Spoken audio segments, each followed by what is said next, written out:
দাঁড়াচ্ছিস কেন ওখানে? এমনি। আমার বান্ধবীর বাসার লোকজন দেখলে ভাববে কি তুই ওর সাথে টাঙ্কি মারার জন্য দাঁড়াচ্ছিস। ওর বান্ধবীর সাথে আমি টাঙ্কি মারবো? আমার হাতে তো সময় নাই। যা এখান থেকে। বড়দের মাঝখানে থেকে তুই কি করবি? আমরা বান্ধবীর একসাথে হলে অনেক বিষয় আড্ডা দিই।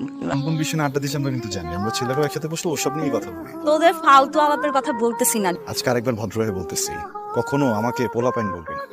তুই কালকে থেকে আমাকে আপু বলে ডাকতি, যেন মানুষের মধ্যে কোনো কনফিউশন না হয়, ঠিক আছে? তুই ইংলিশে গালি দিচ্ছিস? হ্যাঁ, ইউনিভার্সিটিতে পড়ার জন্য। যা। ইন্টার শেষ দেখবানে। আমার কাছে তোর ইমপ্রেশন ভালো হওয়ার কি আর খারাপ হওয়ার কি? পচা গন্ধ আসলে তুই তো বলবি গোসল করার পারফিউম না বলবি না? তুই গোসল না করলে বলবো না? হ্যাঁ, তুই বলতেই পারিস। আচ্ছা শোন না, হ্যাঁ বল। সবসময় না ফাইজ দিন ভালো লাগে না। আমাকে নিয়ে আসছিস, এত রেডি হয়ে আসছি, কার সাথে রেডিং আনবি তুই তাহলে? আচ্ছা, বলতেছি দাঁড়া। ওই যে এই তুই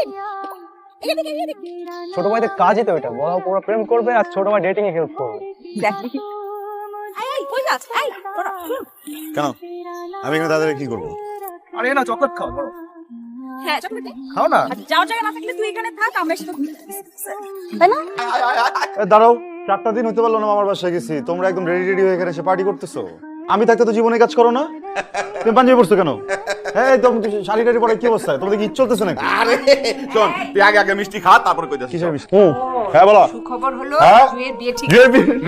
ছেলে খুব ভালো ইঞ্জিনিয়ার, আমিও খুব ভালো। একটু ভয়ে ছিলাম, এমন ভালো একটা প্রপোজাল আসছে, আমি তো চিন্তাও করতে পারি না ওর জন্য এরকম একটা ভালো প্রপোজাল আসবে।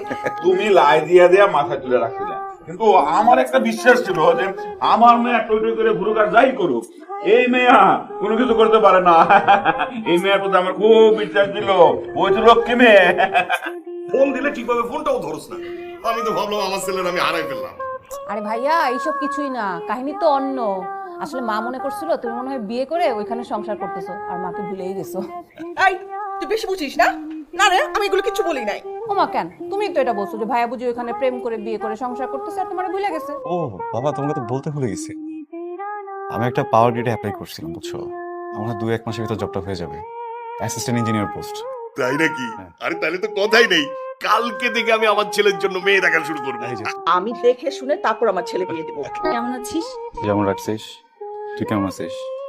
ভালোই তো মনে হয়। তোর কি মনে হচ্ছে দেখে কেমন আছিস? তোর যেহেতু মনে হয় ভালো আছিস, তাহলে ভালোই থাকবি।